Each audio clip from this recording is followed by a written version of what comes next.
Wednesdays with Wade.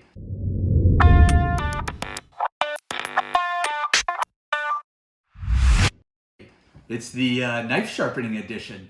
I know we normally talk about home maintenance, but part of your home is your kitchen, and in your kitchen you have tools. Just as you'd maintain the tools in your garage or your workshop, it's important to maintain your kitchen tools. And a big part of that is your knives. Many people think that, boy, if I keep my knives dull, I won't cut my fingers off. And the reality of it is a sharp knife is actually more safe than a dull knife. And I want to talk about sharpening knives today. These are just some old school Chicago cutlery, nothing fancy. These are ones that I've had around. These are kind of just our everyday kitchen knives. And I've got a variety of sizes here. I have some knives that are over 100 years old, that are high carbon steel, big blades. And if you don't dry them right away and keep a little oil on them, they'll rust. But boy, will they hold an edge, and they're amazing. My wife hates those because you got to keep them clean and dry. But I really like to use them. She likes these. We abuse them a little bit. We even throw them in the dishwasher just because we don't care. They're not expensive, and if you keep a little oil on them, they'll still last for a long time, even if you neglect them by letting them go through the dishwasher. So start with your knives. It's not a bad idea to invest in a couple of nice ones, but have a variety of sizes as well, depending on what you're cutting. And this is just 3 of probably the 20 or 25 knives that I have in my kitchen. But now we're going to talk about sharpening. I have used stones over the years. You've got to hold it at exactly the right angle, and you got to do the right thing. And some people say cut towards, and some are swirly motion, all kinds of different theories. This used to be the only option that we had. And now there are other things. There's some gadgets where you draw the knife through. There's some steels and rounds and quarter rounds and all different kinds of things that you can use. But I have an uncle that's an avid outdoorsman, and he loves his knives sharp. He's also pretty dangerous in the kitchen in terms of being a great chef. And he called me one day and said, I got this, and this is the most fantastic knife sharpening tool he has ever seen. So I went out and bought one right away. He said he got rid of all of his stones, all of the rest of the things that he's tried over the years, and this is what he does. So we're going to talk through this. It's just a little gadget, has a belt in there, and there's some small belts. You can get different grits and different varieties for different jobs, but it's that easy, and they're very easy to change. I'll show you in a minute, but there's a little gadget on here. The cover goes on, and different ways you can use to cut different angles, whether you've got a outdoor knife or a kitchen knife or scissors or even a serrated knife. This one is at a 40-degree angle, and it holds your knife at the perfect angle as you draw it through to sharpen it. So I'm going to show you how to do that. We're going to run a couple of them through there. These are not in bad shape, so they're not going to take a lot, but I'm going to start with the red coarse blade and just run a couple through here.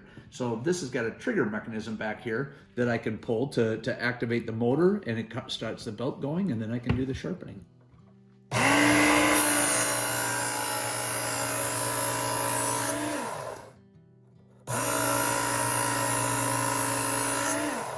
So if you notice, I'm holding it flat up against the guide here, keeps it at perfect 40 degrees. I'm just letting the weight of the blade draw it through. You don't have to push it all the way down. It's all spring tensioned. So as long as you keep it flat and you're not rocking it in there, it's gonna set it at 40 degrees. I turn it on, draw it through, and then let it go. It is possible to kind of grind the tips off if you just kind of take it all the way through. So I stop right at the end and kind of lighten up a little bit.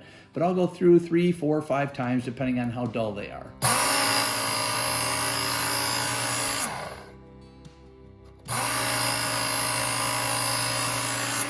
So there's 5 times on that side. We'll do the same amount on this side because you want it to be even, so your blade is nice and even. So there I've run through. I've got a little bit of a burr forming on there. It's got a pretty sharp blade. That would be very functional right now. But if you want to take it the extra step, then all you have to do is take this off and give it a little quarter turn, releases the tension. The belt comes out of there, and I can get the forming belt out, which is pretty coarse, and I can put more of the polishing, honing belt in. And that will allow me to really take it down to a razor sharp edge. So I'm going to slide that in, get it in place. A quarter turn puts the tension back on the belt. There we are, nice and straight. There's an adjustment here. If it's tracking one way or the other, you can pull it back. The guide goes back on, and we're going to repeat the process. I'm just going to run it through a couple of times because you get the idea how simple it is and how easy. You can see in just a matter of 2 or 3 minutes, I can run a knife through and take it from fairly dull to razor sharp.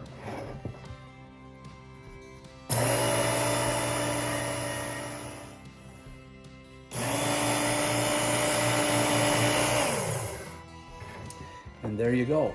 That knife is sharp and ready to go, and should be able to cut right through the skin of a tomato. I didn't bring any along here today to test it, but you know, if you've gone to cut a tomato before and you're sawing back and forth and the tomato's about half squished down before it finally breaks through the skin, this one will just glide right through, and you can cut them as thin as you want. You can make dices as small as you want, and this knife is ready to go. So we just repeat this process for the rest of the knives, any of the knives that you want to run through there, but it's important to keep them sharp and then have a place to store them. So many people will take all their knives and throw it in a drawer, and they're going to clink on each other and dull each other.